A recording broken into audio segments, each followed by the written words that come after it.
I'm going to go over a few very common scheduling algorithms that are used not only for operating systems, but are used for all kinds of software systems. Just different strategies of running processes or running jobs in a system that has more than one job to run at a time.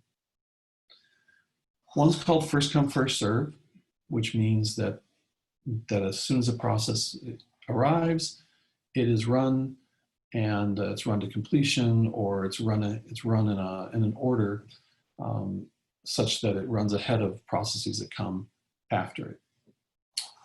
Shortest job first means that of amongst the various jobs that are ready to run, the operating system will choose the one that will run for the least amount of time. Can also run shortest job first with preemption, meaning that once we decide that a certain process runs, if another process comes along and it's going to have a shorter runtime, then the operating system can preempt or stop the first one and start the second one once it knows which one is truly going to be the shortest job of the two. There's round robin scheduling, which is preemptive algorithm in which we have a list of processes and the operating system just goes through them and runs them each a little bit in round robin order. It runs the first one, the second one, the third one, and goes back to runs the first one, second one, third one, and just keeps going around and around and around and around like that until each process finishes.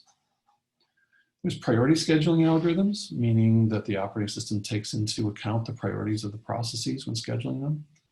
And then there's real-time scheduling, which the process, in which the operating system will attempt to run processes in order to optimize and meet particular deadlines that have been configured for them.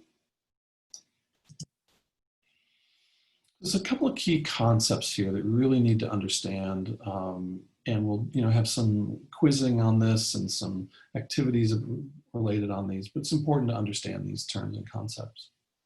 One is the process list. That is the list of processes that are currently in the ready state, the ones that are eligible for the operating system to schedule. There's the PCB, the process control block. This is the state that an operating system keeps for a process. For processes that are ready or blocked, includes the state that it will restore into the CPU once the process is run again.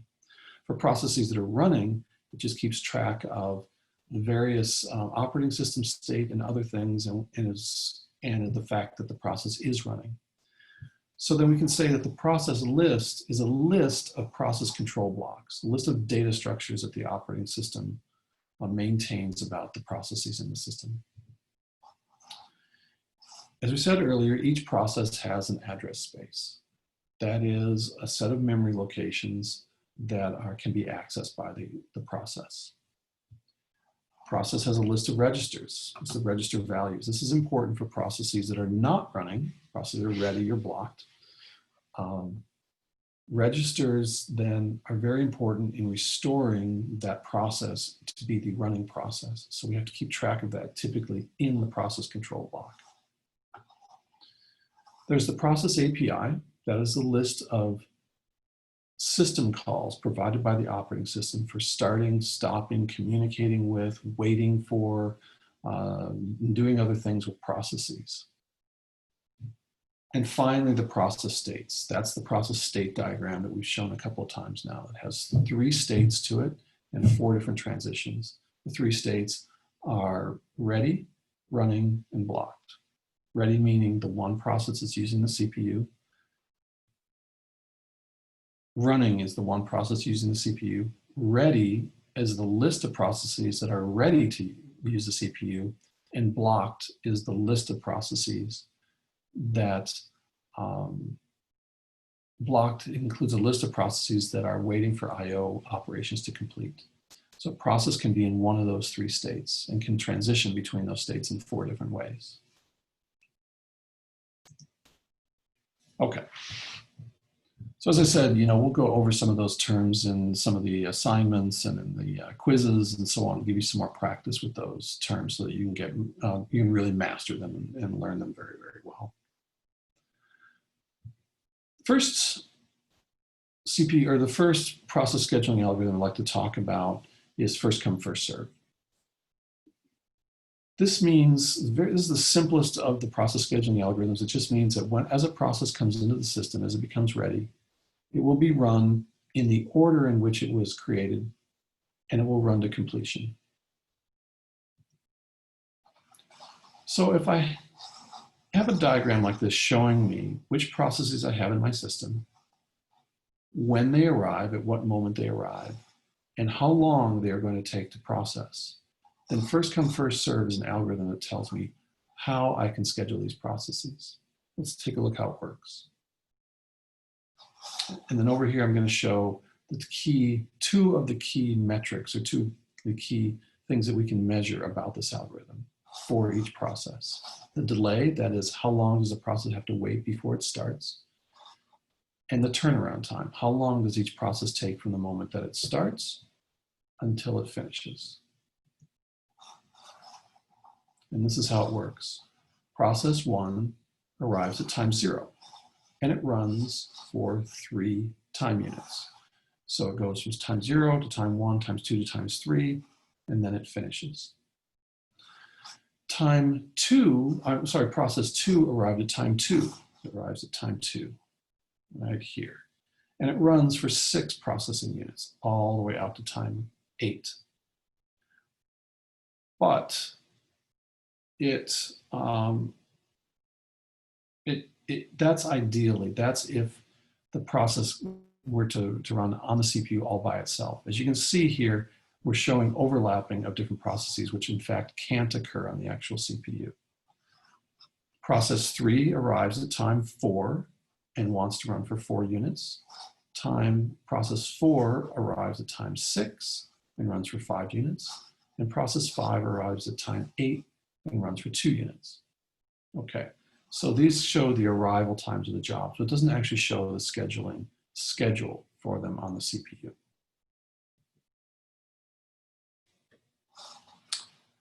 Let's look at what actually happens when the processes run. Process 1 starts at time 0 and runs for 3. First come, first serve. It was the first to come, it's the first to be served.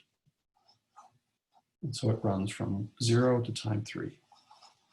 Meanwhile, at time 2, process 2 arrived. It wants to run for 6 time units, but it needs to wait because process 1 was already running. So it actually doesn't run until time 3, and then it runs for 6 units, running meaning that it doesn't actually finish until time 9. In the meantime, at time 4, process 3 arrived, and it wants to run for 4 units, but it can't run ahead of 1 or 2 because it did not come first, it came third, so it needs to run third. Same with 4, same with 5. So process 3 runs at time 9, process 4 runs at time 13, and process 5 finally runs at time 18, finally finishing at time 20. So we can see when they arrived, but when they actually get scheduled is shown down here. So as you can see, these blue gaps show the time in which, they represent the time in which these processes needed to wait because other processes were in the system. And again, now we can show it in a way that shows that the blue is the time they spent actually waiting. Blue, blue, blue, and blue. So that's how much delay there is. Process 1 was not delayed at all, but process 2 was delayed for 1 unit. So you can see 1 unit. Process 3 was delayed for 5 units, 1, 2, 3, 4, 5. Process 4 was delayed for 7 units, and process 5 was delayed for 10 units. Now, if we add the delay to the actual process running time, we get the turnaround time. As such, 3 plus 0 is 3, 6 plus 1 is 7, 4 plus 5 is 9, 5 plus 7 is 12, and 2 plus 10 is 12. So this diagram, which you'll get very familiar with because I'll asking you to create these on your own, this diagram shows the arrival time, the running time, and the delay time, which together with the running time gives us the turnaround time for each process in the first come, first serve algorithm.